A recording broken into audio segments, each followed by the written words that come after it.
पिछली वीडियो में हमने देखा था कि सीबीसी के 4 पैरामीटर आरबीसी, एचबी, डब्ल्यूबीसी और प्लेटलेट, इनकी कमी होने और बढ़ने से कौन कौन सा रोग होता है और डॉक्टर क्या देखकर आपके ट्रीटमेंट करते हैं।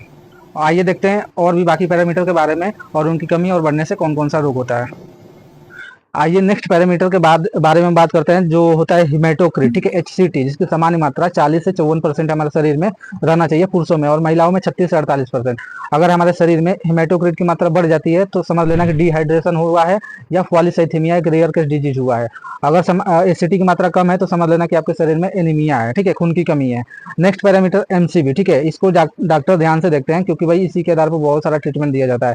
एमसीबी की मात्रा रहना चाहिए 80 से 100, ठीक है। अगर हमारे शरीर में एमसीबी की मात्रा बढ़ी हुई आ रही है ना, तो समझ लेना कि आपको शरीर में विटामिन B12 या फोलिक एसिड की कमी हुई है। अगर एमसीबी की मात्रा कम आ रहा है शरीर में, समझ लेना कि आयरन की कमी है, ठीक है। नेक्स्ट पैरामीटर एमसीएच के बारे में बात करते हैं, ठीक है, मीन कार्पस्कुलर हीमोग्लोबिन, जिसकी सामान्य मात्रा 27 से 33 पीजी होना चाहिए। अगर ये हमारे शरीर में बढ़ी हुई आ रही है तो समझ लेना कि विटामिन B12 की कमी है आपके शरीर में।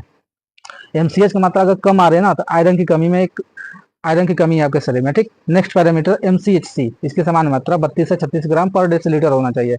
ये किस कंडीशन में बढ़ जाता है? स्फेरोसाइटोसिस, एक दुर्लभ बीमारी है, ठीक है। इस कंडीशन में एमसीएचसी बढ़ जाता है और हाइपोक्रोमिक एनीमिया में इसकी संख्या घट जाती है। नेक्स्ट पैरामीटर आरडीडब्ल्यू, ठीक है, ये रेयर केस में अलग अलग एनीमिया के कंडीशन में ये बढ़ा हुआ दिख सकता है आरडीडब्ल्यू। नेक्स्ट होता है न्यूट्रोफिल्स, ठीक है, जो हमारे शरीर में लड़ने का काम करता है, ठीक है, बाहरी इन्फेक्शन हुआ उससे लड़ने का काम करता है न्यूट्रोफिल्स। इसकी सामान्य मात्रा 40 से 60% होना चाहिए। अगर इसकी सामान्य मात्रा बढ़ी हुई दिखाई दे रही है आपके सीबीसी रिपोर्ट में, समझ लेना कि बैक्टीरिया का इन्फेक्शन हो चुका है आपके शरीर में।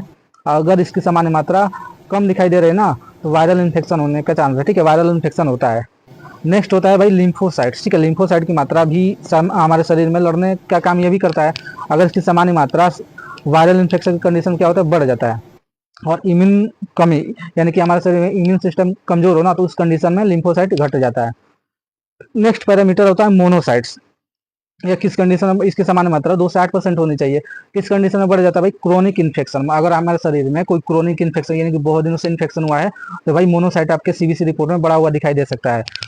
और नेक्स्ट होता है स्नोफिल, ठीक है, स्नोफिल जो एलर्जी का कारण है, ठीक है, 1 से 4% इसकी समान मात्रा रहना चाहिए।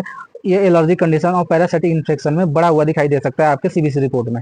नेक्स्ट होता है भाई बेसोफिल, ठीक है, 0.5 से 1%, ये एलर्जी के कंडीशन में बढ़ जाता है। ये सारा का सारा सीबीसी रिपोर्ट का पैरामीटर है, ठीक है, जिसके आधार पर डॉक्टर इसको देखकर आपका रिपोर्ट बताते हैं और इसी के आधार पर आपका ट्रीटमेंट दिया जाता है। तो ये रिपोर्ट को सेव कर लीजिए, ठीक है, वीडियो को सेव कर लीजिए और शेयर भी कर दीजिए और भी दोस्तों के पास, ताकि वो भी अपना सीबीसी रिपोर्ट खुद देख सके।